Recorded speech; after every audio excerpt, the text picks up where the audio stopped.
Hi hello welcome back to my YouTube channel. So ಇವತ್ತಿನ vlog ಏನು ಅಂತ ತಮ್ಲೈನ್ ನೋಡಿದರೆ ಗೊತ್ತಾಗಿರುತ್ತೆ ಎಲ್ಲರಿಗೂ. ಸೊ Q&A ಹಾಕಿದ್ದೆ ನಾನು ಡಿಸೆಂಬರ್ 30th or 31st ಹಾಕಿದ್ದೆ ಅನಿಸುತ್ತೆ. ಇನ್ಸ್ಟಾ ಮತ್ತು ಫೇಸ್ಬುಕ್ ಎರಡರಲ್ಲೂ Q&A ಹಾಕಿದ್ದೆ. ಸೊ ನನಗೆ ತುಂಬಾ ಕ್ವಶನ್ಸ್ ಬಂದಿತ್ತು.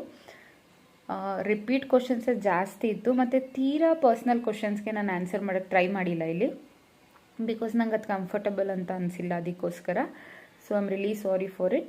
ಸೊ ನಾನು ಏನಕ್ಕೆ Q&A ಹಾಕಿದ ರೀಸನ್ ಅಂತ ಅಂದರೆ, ಎಲ್ಲರೂ Q&A ಅಂತ ವ್ಲಾಗ್ಸ್ ಮಾಡ್ತಿದ್ರು. Hi all, good evening, welcome back to my YouTube channel. So ಇವತ್ತಿನ ವ್ಲಾಗ್ ಏನು ಅಂತ ಅಂದರೆ, ತಮ್ಲೈನ್ ನೋಡಿದರೆ ಗೊತ್ತಾಗಿರುತ್ತೆ ಎಲ್ಲರಿಗೂ. ಇವತ್ತು Q&Aಗೆ ಆನ್ಸರ್ ಮಾಡೋ ಟೈಮ್ ಅಂತ ಅಂದರೆ, ಲೈಕ್ ನಾನು December 30th or 31st insta ಮತ್ತು ಫೇಸ್ಬುಕ್ ಎರಡರಲ್ಲೂ Q&A ಹಾಕಿದ್ದೆ.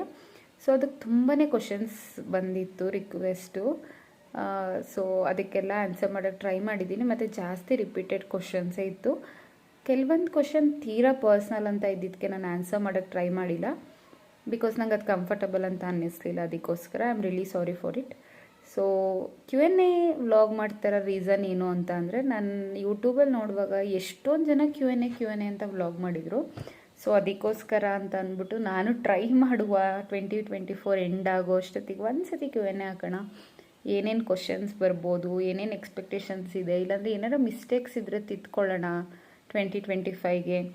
So that new year, new start, new hopes, new vibe ಅಂದ್ಕೊಂಡು ನಾನು Q&A ಹಾಕಿದ್ದು. ನನಗೆ ತುಂಬ ಸಜೆಷನ್ಸು ಬಂದಿದೆ, ತುಂಬ ಕ್ವಶನ್ಸು ಬಂದಿದೆ. ಸಜೆಷನ್ಸ್ಗಿಂತ ಹೆಚ್ಚಾಗಿ ಕ್ವಶನ್ಸೇ ಜಾಸ್ತಿ.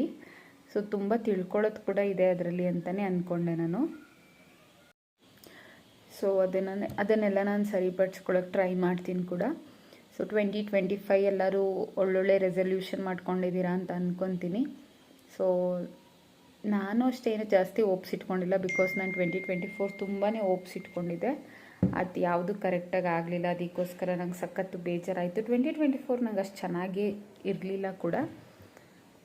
ತುಂಬ ರೀಸನ್ಸ್ ಇದೆ, ಅದೆಲ್ಲ ನನಗೆ ನೆನೆಸ್ಕೊಳ್ಳೋಕೆ ಕೂಡ ಇಷ್ಟ ಆಗಲ್ಲ. ಬಟ್ 2023 ತುಂಬ ಚೆನ್ನಾಗಿತ್ತು ಅಂತಲೇ ಹೇಳ್ಬೋದು.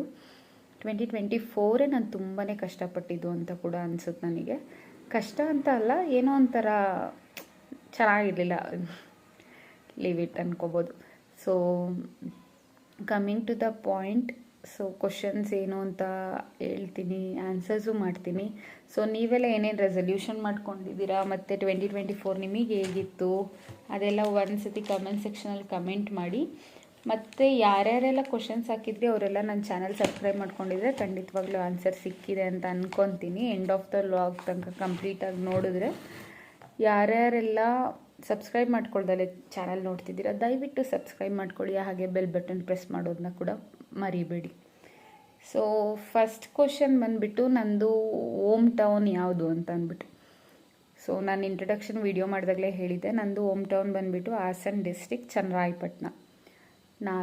ಅಂದರೆ ನನ್ನ ಪ್ರಾಪರ್ ಹೋಮ್ ಟೌನ್ ಬಂದುಬಿಟ್ಟು ವಿಲೇಜ್ ಅಂದರೆ ಗೌಡ್ಗೆರೆ ಅಂತ. ಬಟ್ ನಮ್ಮ ಡ್ಯಾಡಿ ಮಮ್ಮಿ ಎಲ್ಲ ಅವಾಗಿಂದನೂ ಚನ್ನರಾಯಪಟ್ಟಣದಲ್ಲೇ ಸೆಟಲ್ ಆಗಿರೋದು. ಸೊ ನಂದು ಸೆಟಲ್ಡ್ ಆಗಿದ್ದು ಚನ್ನರಾಯಪಟ್ಟಣನೇ. ಮತ್ತು ನಾನು ಮದುವೆ ಮಾಡ್ಕೊಂಡಿದ್ದು ಬಂದುಬಿಟ್ಟು ಚನ್ನರಾಯಪಟ್ಟಣ ತಾಲೂಕೆ ಹಿರಿಸವೆ ಹತ್ರ ಒಂದು ಊರಿಗೆ ನಾನು ಮದುವೆ ಮಾಡ್ಕೊಂಡಿದ್ದು. ಬಟ್ ನಾವು ಆ್ಯಸ್ ಆಫ್ ನಾವು ಇರೋದು, ಅದು ಒಂದು ಕ್ವಶನ್ ಇದೆ, ವೇರ್ ಡು ಯು ಸ್ಟೇ ಅಂತ. ಸೊ ನಾನು ಸ್ಟೇ ಆಗಿರೋದು ಬ್ಯಾಂಗ್ಳೂರಲ್ಲಿ, ಪ್ರೆಸ್ಟೀಜ್ ಇಂದಾಲ್ ಅಪಾರ್ಟ್ಮೆಂಟ್ ಹತ್ರ.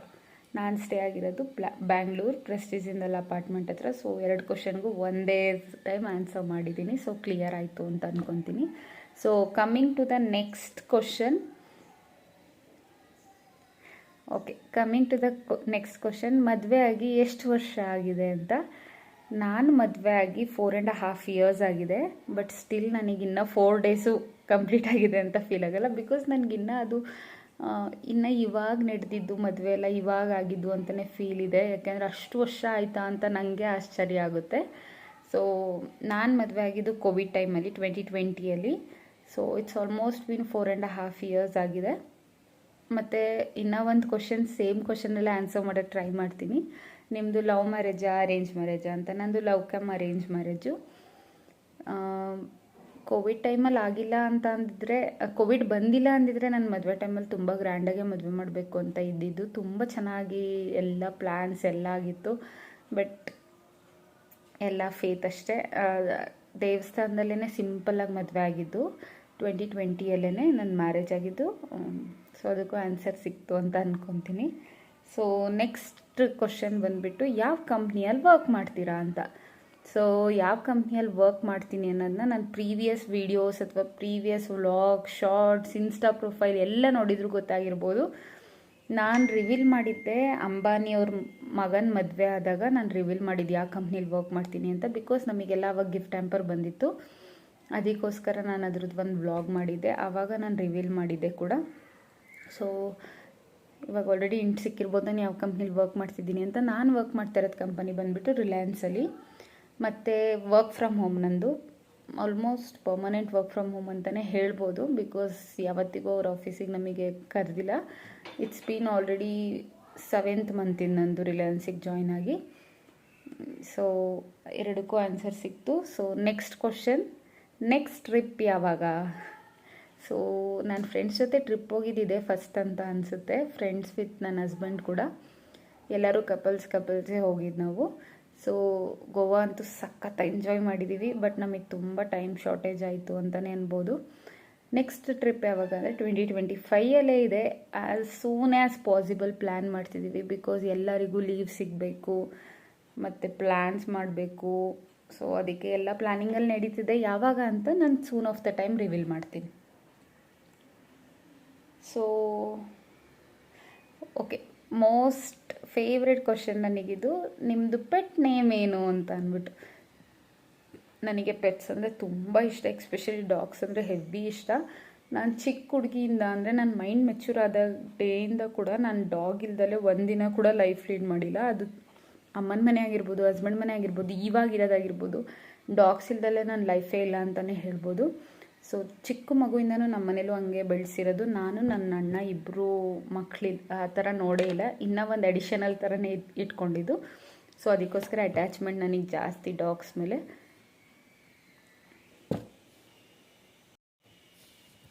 ಅದಕ್ಕೆ ನನಗೆ ಡಾಗ್ಸ್ ಮೇಲೆಲ್ಲ ತುಂಬ ಅಟ್ಯಾಚ್ಮೆಂಟ್ ಅಂತಲೇ ಹೇಳ್ಬೋದು. ಸೊ ಡಾಗ್ ಇಲ್ಲಿ ನಾನು ಬೆಂಗಳೂರಲ್ಲಿ ಇಟ್ಕೊಂಡಿರೋದು ಬಂದುಬಿಟ್ಟು ಬ್ರೀಡ್ ಬಂದು ಲ್ಯಾಪ್ಸೋ ಬ್ರೀಡು. ಅದ್ರದ್ದು ಹೆಸರು ಬಂದುಬಿಟ್ಟು ಮಾರ್ಷ್ ಅಂತ. ನನ್ನ ಹಸ್ಬೆಂಡ್ ಏನಕ್ಕೆ ಮಾರ್ಷ್ ಅಂತ ನೇಮ್ ಇಟ್ಟಿರೋದು ಅಂದರೆ ನನ್ನ ಹಸ್ಬೆಂಡ್ ನೇಮ್ ಬಂದುಬಿಟ್ಟು ಮಲ್ಲೇಶ್ ಅಂತ, MA ಸ್ಟಾರ್ಟ್ಸ್ ಫ್ರಮ್ MA. ಮತ್ತು ನನ್ನ ಹೆಸರು ಬಂದುಬಿಟ್ಟು ರಕ್ಷಿತಾ ಅಂತ, RSH. ಸೊ ಎರಡನ್ನೂ ಕಂಬೈನ್ ಮಾಡಿಬಿಟ್ಟು ನಾವು ಮಾರ್ಷ್ ಅಂತ ನೇಮ್ ಅವನಿಗೆ ಮಾಡಿದ್ದು. ಸೊ ನನ್ನ ಮದುವೆ ಆಗಿದ್ದು ಇಯರೇ ತೊಗೊಂಬಂದಿದ್ದು. ಸೊ ಇವಾಗ ಅವನಿಗೆ ಆಲ್ಮೋಸ್ಟ್ 4.5 years ಅಂತಲೇ ಅಂದ್ಕೊಳ್ಳಿ. ಸೊ ಅಮ್ಮನ ಮನೇಲಿ ಇರೋದು ಬಂದುಬಿಟ್ಟು ಅಮೇರಿಕನ್ ಪಿಟ್ ಬುಲ್ಲು. ಅವಳ ಹೆಸರು ಡೈಸಿ ಅಂತ. ಏನಕ್ಕೆ ಡೈಸಿ ಅಂತ ನೇಮ್ ಮಾಡಿದ್ದು ಅಂತಂದರೆ ನಾನು ಮದುವೆ ಆಗೋ ಮುಂಚೆ ಕೂಡ ನಮ್ಮ ಅಮ್ಮನ ಮನೇಲಿ ಲ್ಯಾಬ್ ಡಾಗ್ ಇತ್ತು, ಅವಳ ಹೆಸರು ಡೈಸಿ. ಸೊ ಆಲ್ಮೋಸ್ಟ್ ಅವಳು 11 to 12 years ಇದ್ಲು. ಸೊ ಅವಳು ನೆನಪಿಗೆ ಅಂತಲೇ ತಂದಿದ್ದು, ಅದಕ್ಕೋಸ್ಕರ ಅವಳಿಗೆ ಡೈಸಿ ಅಂತ ಹೆಸರಿಟ್ಟಿದ್ದು. ಮತ್ತು ಹಸ್ಬೆಂಡ್ ಮನೆಗೆ ಬಂದರೆ ಅಲ್ಲೂ ಕೂಡ ಲ್ಯಾಬೇ ಇರೋದು, ಅದ್ರ ಹೆಸರು ರೂಬಿ ಅಂತ. Okay, so next Goa trip ಹೇಗಿತ್ತು ಅಂತ. ಸೊ ಅದಕ್ಕೆ ಆನ್ಸರ್ ಮಾಡಿದ್ದೀನಿ. ಇಟ್ ವಾಸ್ ಆಸಮ್ ಮೆಮೊರಿ, ಸಾಕಾಗಿತ್ತು. ಏನು ಹೇಳಿದ್ರೂ ಸಾಕಾಗಲ್ಲ, ಬಟ್ ಟೈಮ್ ಅಂತೂ ನಮಗೂ ಸಾಕಾಗಲಿಲ್ಲ. Okay, YouTube payment. ಈ ವ್ಲಾಗು ನಾನು ಆಲ್ರೆಡಿ ಮಾಡಿದ್ದೀನಿ ರಿಗಾರ್ಡಿಂಗ್ ಯೂಟ್ಯೂಬ್ ಪೇಮೆಂಟ್. ನನಗೆ ಯಾವುದೇ ರೀತಿ ಯೂಟ್ಯೂಬ್ ಕಡೆಯಿಂದ ಇನ್ನೂ ಪೇಮೆಂಟ್ ಸ್ಟಾರ್ಟ್ ಆಗಿಲ್ಲ. ಬಿಕಾಸ್ ನಾನು ಅವ್ರದ್ದು ಎಲಿಜಿಬಿಲಿಟಿ ಕ್ರೈಟೀರಿಯಾ ಇನ್ನೂ ಮೀಟ್ ಆಗಿಲ್ಲ. ಸೊ ಎಲಿಜಿಬಿಲಿಟಿಗೆಲ್ಲ ಏನೇನು ಬೇಕು ಅಂತ ಕೂಡ ನಾನು ಎಕ್ಸ್ಪ್ಲೈನ್ ಮಾಡಿದ್ದೀನಿ ಮುಂಚೆನೇ. ಸೊ ಯೂಟ್ಯೂಬ್ ಪೇಮೆಂಟ್ ಯಾವಾಗ ಬರುತ್ತೆ ಆವಾಗ ಫಸ್ಟು ನಿಮ್ಮ ಜೊತೆನೇ ಶೇರ್ ಮಾಡೋದು, ಮತ್ತು ಆ ಹ್ಯಾಪಿ ಮೂಮೆಂಟ್ಸ್ ಎಲ್ಲ ನಿಮ್ಮ ಹತ್ರನೇ ಶೇರ್ ಮಾಡಲಿಕ್ಕೆ ಇಷ್ಟಪಡ್ತೀನಿ ಅಂತ ಹೇಳ್ತೀನಿ. ಬಟ್ ಆ್ಯಸ್ ಆಫ್ ನಾವು ನನಗೆ ಯಾವುದೇ ರೀತಿ ಪೇಮೆಂಟ್ಸ್ ಬರ್ತಿಲ್ಲ. ಸೊ ನನ್ನ ಇನ್-ಲಾಸ್ ಎಲ್ಲಿದ್ದಾರೆ? Next questions. ಸೊ ನನ್ನ ಇನ್-ಲಾ ಬಂದುಬಿಟ್ಟು ನನಗೆ ಇಬ್ಬರು father in law mother in ಲಾ ಇಬ್ಬರು ಇದ್ದಾರೆ. ಇನ್-ಲಾಸ್ ಬಂದುಬಿಟ್ಟು ಇಬ್ಬರು ಊರಲ್ಲೇ ಇರೋದು. ನಾನು ನನ್ನ ಹಸ್ಬೆಂಡ್ ಮಾತ್ರ ಬ್ಯಾಂಗ್ಳೂರಲ್ಲಿ ಸ್ಟೇ ಮಾಡಿರೋದು. ಸೊ ನೆಕ್ಸ್ಟ್ ಕ್ವಶನ್ ಅಂತೂ ತುಂಬ ಈಗಲ್ಲಿ ಎಲ್ಲರೂ ವೆಯ್ಟ್ ಮಾಡ್ತಾರೆ ಕ್ವಶನ್. ನನ್ನ ಫ್ಯಾಮಿಲಿ, ಫ್ರೆಂಡ್ಸ್, ರಿಲೇಟಿವ್ಸ್ ಎಲ್ಲರೂ. ಸೊ ಎಷ್ಟು ಜನ ಚಿಲ್ಡ್ರನ್ಸ್ ನಿಮಗೆ ಅಂದರೆ ಎಷ್ಟು ಜನ ಮಕ್ಕಳು ನಿಮಗೆ ಅಂತ. ಆ್ಯಸ್ ಆಫ್ ನಾವು ನಾನು ನನ್ನ ಹಸ್ಬೆಂಡ್ ಇಬ್ಬರೇ ಲೈಫ್ ಲೀಡ್ನ ತುಂಬ ಚೆನ್ನಾಗಿ ಈ ಮೂಮೆಂಟ್ನ ತುಂಬ ಚೆನ್ನಾಗಿ ಎಂಜಾಯ್ ಮಾಡ್ತಿದ್ದೀವಿ. ಬಿಕಾಸ್ ಈ ಫೇಸ್ ಮತ್ತೆ ಸಿಗಲ್ಲ ನಮಗೆ. ಅದಕ್ಕೋಸ್ಕರ ಮದುವೆ ಅಂತೂ ಬೇಗ ಆದ್ವಿ, ಮಗು ಅಂತೂ ಬೇಗ ಆಗೋದೇ ಬೇಡ ಅಂತಲೇ ನಾವು ಪ್ಲ್ಯಾನಿಂಗಲ್ಲಿ ಇದ್ದಿದ್ದು. ಯಾಕೆಂದರೆ ಈ ಫೇಸ್ ಸಿಗೋದು ತುಂಬ ಕಷ್ಟ. ಜಂಜಾಟ ಅನ್ನೋದಕ್ಕಿಂತ ರೆಸ್ಪಾನ್ಸಿಬಿಲಿಟೀಸ್ ಬಂದಾಗ ನನಗೂ ಅವ್ರಿಗೂ ಟೈಮ್ ಸಿಗಲ್ಲ ಎಂಜಾಯ್ ಮಾಡೋಕ್ಕೆ ಅಂತ ಅಂದ್ಬಿಟ್ಟು. ಸೊ ಯಾವಾಗ ಅದೆಲ್ಲ ರಿವೀಲ್ ಮಾಡ್ತೀನಿ ಆ್ಯಸ್ ಸೂನ್ ಆ್ಯಸ್ ಪಾಸಿಬಲ್. ನಾನು ಎಲ್ಲರಿಗೂ ಆ ನ್ಯೂಸ್ ಕೂಡ ರಿವೀಲ್ ಮಾಡೋಕ್ಕೆ ಟ್ರೈ ಮಾಡ್ತೀನಿ. ಸೊ ಆಲ್ಮೋಸ್ಟ್ ಎಲ್ಲ ಕ್ವಶನ್ಸ್ಗೂ ಆನ್ಸರ್ ಮಾಡಿದ್ದೀನಿ, ಮತ್ತು ಕೆಲವೊಂದು ಕ್ವಶನ್ಸು ನನಗೆ ತುಂಬ ಡೀಪಾಗಿ ಅನಿಸಿತ್ತು. ಸೊ ಅದಕ್ಕೆ ನಾನು ಟ್ರೈ ಮಾಡಿಲ್ಲ ಅಷ್ಟೇ ಆನ್ಸರ್ ಮಾಡೋಕ್ಕೆ. ಮತ್ತು ಒಂದು ಕ್ವಶನ್ ಮೇ ಬಿ ನನ್ನ ಫ್ರೆಂಡ್ಸೇ ಮಾಡಿರೋದು ಅಂತ ಅನಿಸುತ್ತೆ, ಮರ್ತೋಗ್ಬಿಟ್ಟಿದೆ ಯಾರು ಮಾಡಿದ್ದು ಅಂತ, ಬಿಕಾಸ್ ಆಲ್ಮೋಸ್ಟ್ 2 to 3 days ಆಗಿದ್ದು. ನೀವು ಪಿ ಯು ಎಲ್ಲ ಮಾಡಿದ್ದು ಮೈಸೂರಲ್ಲಲ್ವಾ ಅಂತ. ಎಸ್ ಕರೆಕ್ಟು, ನಾನು ಪಿ ಯು ಎಲ್ಲ ಮಾಡಿದ್ದು ಮೈಸೂರಲ್ಲಿ, JSS ಕಾಲೇಜ್ ಫಾರ್ ವುಮೆನ್ಸಲ್ಲಿ ಸರಸ್ವತಿಪುರಂ ಇರೋದ್ರಲ್ಲಿ ನಾನು ಪಿ ಯು ಮಾಡಿದ್ದು. ಮತ್ತು BE ಮಾಡಿದ್ದು, ಇಂಜಿನಿಯರಿಂಗ್ ಮಾಡಿದ್ದು ಬಂದುಬಿಟ್ಟು ಶ್ರವಣ್ ಬೆಳಗೊಳ ಬಾಹುಬಲಿ ಕಾಲೇಜ್ ಆಫ್ ಇಂಜಿನಿಯರಿಂಗಲ್ಲಿ ನನ್ನ ಎಜುಕೇಷನ್ ಕಂಪ್ಲೀಟ್ ಆಗಿದ್ದು. ಅದಾದಮೇಲೆ ನಾನು ಮೈಸೂರು ಮತ್ತು ಬ್ಯಾಂಗ್ಳೂರು, ಬಟ್ ನನ್ನ ಫೇವ್ರೆಟ್ ಪ್ಲೇಸ್ ಇವತ್ತು ತನಕನೂ ಇಟ್ಸ್ ಮೈಸೂರು ಓನ್ಲಿ. ಬಟ್ ಬೆಂಗಳೂರಲ್ಲೇ ಇರೋ ಪರಿಸ್ಥಿತಿ, ಅದಕ್ಕೋಸ್ಕರ ಬೆಂಗಳೂರಲ್ಲಿರೋದು ಅಷ್ಟೇ. ಸೊ ಎಲ್ಲರ ಕ್ವಶನ್ಗೂ ಆನ್ಸರ್ ಮಾಡೋಕ್ಕೆ ಟ್ರೈ ಮಾಡಿದ್ದೀನಿ. ಬಟ್ ಇನ್ನೂ ಏನಾರ ಕ್ವಶನ್ಸ್ ಇತ್ತು ನಿಮಗೆ ಅಂತಂದರೆ ಕಮೆಂಟ್ ಸೆಕ್ಷನಲ್ಲಿ ಕಮೆಂಟ್ ಮಾಡಿ, ಆನ್ಸರ್ ಮಾಡಲಿಕ್ಕೆ ಟ್ರೈ ಮಾಡ್ತೀನಿ. Okay, thank you for watching. Bye bye. Wishing you a very happy new year again.